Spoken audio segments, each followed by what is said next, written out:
Top TV వీక్షకులకు భోగి సంక్రాంతి కర్మ శుభాకాంక్షలతో మీ GVB Muralikrishna జ్యోతిష్య శిరోమణి డాక్టర్ జీవీబీ మురళీకృష్ణ శ్రీచక్ర గాయత్రి జ్యోతిష్యాలయం బ్రాహ్మణ వీధి ముత్తుకూరు.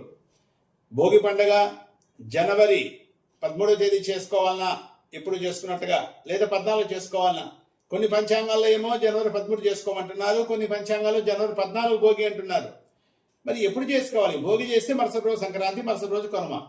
దీనికి ఏది ప్రమాణం? ఎలా చేయాలి? మరి ఇంత గందరగోళంగా ఉన్నప్పుడు మనం ఎలా నిర్ణయం తీసుకోవాలి అని అంటే బాగా గుర్తుపెట్టుకోండి. కొందరు పంచాంగకర్తలేమో వాళ్ళ పంచాంగం ప్రకారం జనవరి 13వ తేదీ చేయాలంటున్నారు. కొందరు పంచాంగకర్తలు వాళ్ళ పంచాంగం ప్రకారం జనవరి 14 చేయాలంటున్నారు భోగి. మరి ఏది కరెక్ట్, మనం ఏది ఆచరిద్దాం? రెండు రకాలు ఉన్నప్పుడు మనం చాలా జాగ్రత్తగా ఆలోచించాలి. వాస్తవానికి ఇది ఎందుకు ఇట్లా వస్తుంది అని అంటే గణితాలు రెండు రకాలు ఉన్నాయండి, పూర్వగణితము, దుర్గణితము.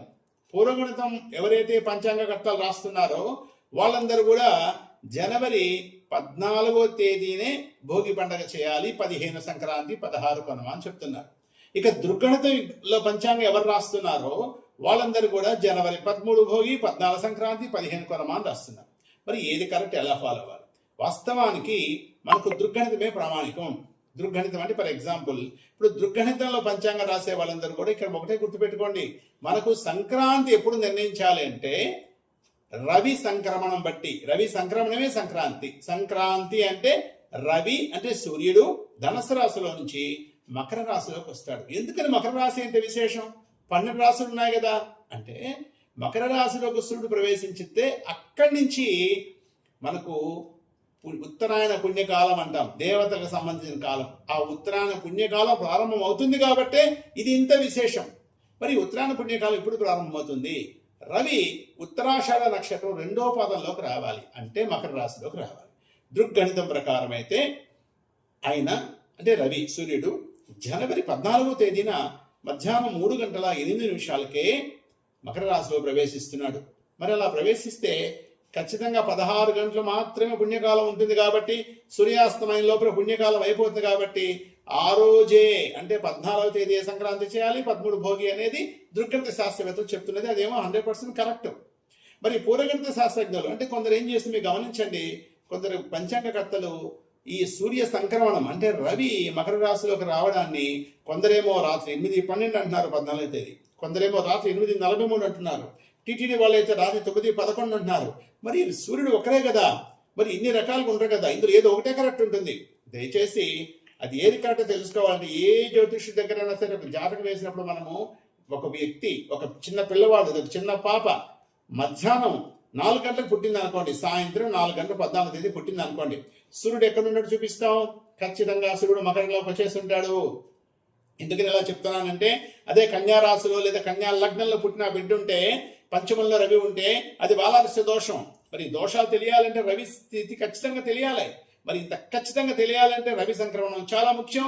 ఈ రవి సంక్రమణం దుర్గణిత ప్రకారం చేసుకోవడం కరెక్ట్. వాళ్ళు చెప్పేది 100% కరెక్ట్. అయితే మరి పూర్వగణిత పంచాంగకర్త రకరకాలుగా రాసినప్పటికీ దయచేసి నాకు విన్నపం ఏంటంటే అందరికీ కూడా మనము ఇళ్లలో ఎట్లా చేసుకున్నా పర్లేదండి. భోగి పండుగ అనేది 13వ తేదీ కొందరిళ్ళ ముందు, 14వ తేదీ కొందరిళ్ళ ముందు చేస్తే ఎంత అసహ్యకరంగా ఉంటుంది. మన హిందూ ధర్మంలో ఎంత అనైక్యతగా ఉంటుంది ఒక్కసారి ఆలోచించండి దయచేసి.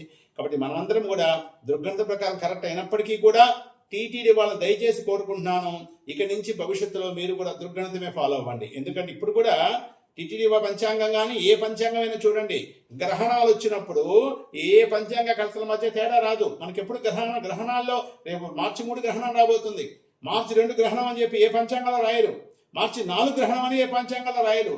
కేవలం ఇక్కడికి వచ్చేది ఈ గొడవ. మరి ఎందుకని అంటే పంచాంగ కర్తలందరికీ తెలుసు గ్రహణం సాధించాలి అంటే దుర్గణితంతో సాధించగలమని వాళ్ళకి తెలుసు. గ్రహణం అంటే ఏంటి? సూర్యుడు చంద్రుడు యొక్క గమనమే కదా. మరి ఇప్పుడు సూర్య గమనమే కదా. కాబట్టి దయచేసి భవిష్యత్తులో అయినా నేను టీటీడీ వాళ్ళని కోరుకున్నది ఏంటంటే మీరు దుర్గణితంనే ఫాలో అవ్వండి. అప్పుడు ఖచ్చితంగా వస్తుంది. సమాజం అందరూ మిమ్మల్ని చూస్తున్నారు. టీటీడీ వాళ్ళు ఇప్పుడు మనకు కూడా టీటీడీ వారే శిరోధార్యం.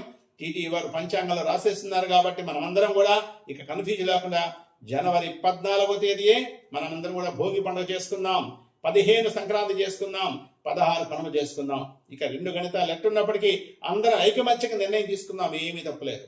ఇక మీకు వచ్చే సందేహం ఏంటంటే సంక్రాంతి రోజున పాపం చాలా మంది తర్పణాలు అవుతారు. పుణ్యకాలం అంటారు. మంచిదే పుణ్యకాలం, 16 గంటలు ఉంటుంది కాబట్టి వేకుజామున 7 గంటల వరకు కూడా పుణ్యకాలం ఉంటుంది. విడిత సూర్యోదయ అనంతరం అంటే 15వ తేదీ సూర్యోదయం అనంతరం 1 గంట వరకు పుణ్యకాలం ఉంటుంది. అందరు తర్పణాలు వదలండి. ఇకపోతే అందరికి చెప్పేది ఒకటే, సంక్రమణం రోజు మకర సంక్రాంతి మనం చేసుకునేటువంటి జనవరి 15వ తేదీన మీరు ఎంత దానాలు ఇస్తారో మీకు అంత మంచిది. ఎందుకంటే మనకి శాస్త్రంలో ఏం చెప్పారు, ఒక సంవత్సరంలో మన సంపాదన ఎంతో మొత్తం ఒక పేపర్ మీద రాసుకోండి, టోటల్ డేస్ పక్కన పెట్టుకోండి. అందులో 6% దాన ధర్మాలకు మనం ఖర్చు పెట్టాలి. ఇది చాలా విషయం. అదే కాదండి, ప్రతిరోజు కూడా దాన ధర్మాలు చేయని రోజంతా ఉండకూడదు అని చెప్తారు మనకు. ముఖ్యంగా మకర సంక్రమణ రోజు చేయండి, మీకు చాలా పుణ్యం వస్తుంది. ఇక ఇంకో మరో విషయం, చాలా మంది పెద్దవాళ్ళకి బట్టలు పెట్టుకుంటుంటారు సంక్రమణ రోజు. చాలా మంచి కార్యక్రమం పెట్టుకోండి. అయితే ఎవరైనా సంవత్సరం లోపల గతించి ఉంటే వాళ్ళకు పెట్టకూడదు, వాళ్ళకి తర్పణాలు ఇవ్వకూడదు. ఇది నియమం. కొరవందరికి మీరు చేసుకోవచ్చు. ఇది మీరు ఆచరించండి, చాలా మంచిది. రెండోది, ఉత్తరాషాఢ నక్షత్రం 2వ పాదంలోకి సంక్రమణం జరుగుతుంది, రవి సంక్రమణం. కాబట్టి ఉత్తరాషాఢ నక్షత్ర జాతకులు దయచేసి మీకు ఎక్కడ శివాలయం ఉన్న అందుబాటులో ఒక 9 రోజుల లోపల శివాలయంకి వెళ్ళి రుద్రాభిషేకం చేయించుకోండి, మీకు మంచి ఫలితం ఉంటుంది. అంతేకాకుండా మకర సంక్రమణ రోజు శాస్త్రంలో ఏం చెప్పారు తెలుసా, శివుడికి కూడా అంటే ఈశ్వరుడికి బియ్యంతో తిలలు అంటే మనకు నువ్వులు బియ్యము కలిపి అభిషేకం చేస్తే మంచిదన్నారు. నెయ్యితో, ఆవు నెయ్యితో అభిషేకం చేస్తే మంచిదన్నారు. సంక్రమణ రోజు ఖచ్చితంగా చేయించుకొని మీకు మంచి ఫలితాలు వస్తాయి. అంతేకాకుండా ఇక భోగి రోజు చూద్దాం. భోగి రోజు అంటే మనం అనుకున్నాం కదా, జనవరి 14 భోగి. మన ఇళ్లలో ఉండేటువంటి చెత్త చెదారం సామాన్ అంతా మొత్తం దిష్టి తీసి బయట మంట వేసేయడం ద్వారా ఒక చెడు వెళ్ళిపోతుంది. అంతేకాకుండా గంగిరెద్దుల వాళ్ళు, హరిదాసులు అందరిని మీరు ఆదరించండి. మన సంస్కారం మనందరం కాపాడుకోవాలి. మన సంస్కృతి అంత గొప్పది. అంతేకాకుండా చిన్నపిల్లలు ఉంటే ఆ రోజు భోగి పళ్ళకు వస్తారు. ఇవన్నీ చాలా ఆనందకరమైన విషయం. ఇక మకర సంక్రమణ రోజు నేను చెప్పిన దాన ధర్మాలు ఇవ్వండి. ఈ దాన ధర్మాల్లో దానాలు ఏం చేయొచ్చండి, ఏం చెప్పారు శాస్త్రంలో, విసనకర్ర ఇమ్మన్నారు, కూరగాయలు ఇమ్మన్నారు, దుంపకాయలు ఇమ్మన్నారు, సువర్ణం బంగారు దానం ఇమ్మన్నారు. మీకు ఎంత అవకాశం ఉంటే దేవండి. బియ్యం దానం ఇమ్మన్నారు, వస్త్రదానం చాలా విశేషం అన్నారు. దానానికే విశేషం మకర సంక్రమణం.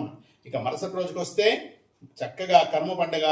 అది ఎప్పుడు చేసుకుంటాం, 14, 15, 16 తేదీ కనుమ పండుగ. కనుమ పండుగ అనేది పశువులకు సంబంధించింది, పాడికి సంబంధించింది. సో దయచేసి ఇక నుంచి మీకు ఎలాంటి సందేహం వచ్చింది, ఎందుకంటే ఇలా పంచాంగం రకరకాలు రాసినప్పుడు నన్ను సంప్రదించండి. నా ఫోన్ నెంబర్ 9949919830. మీకు ఏ సందేహం ఉన్నా నేను క్లియర్ చేస్తాను.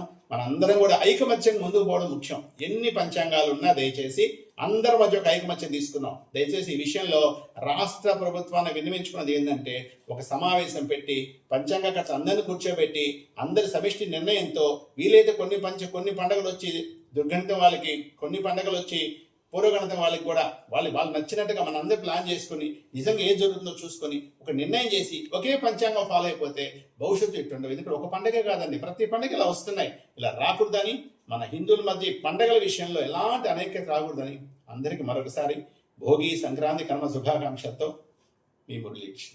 చరిత్ర సృష్టించినోడు ఇప్పుడు ఆ చరిత్రని తిరగరాయబోతున్నాడు. అబద్ధాల గోడల్ని బద్దలు కొట్టి నిజాలను రాగా మీ ముందుంచబోతున్నాడు.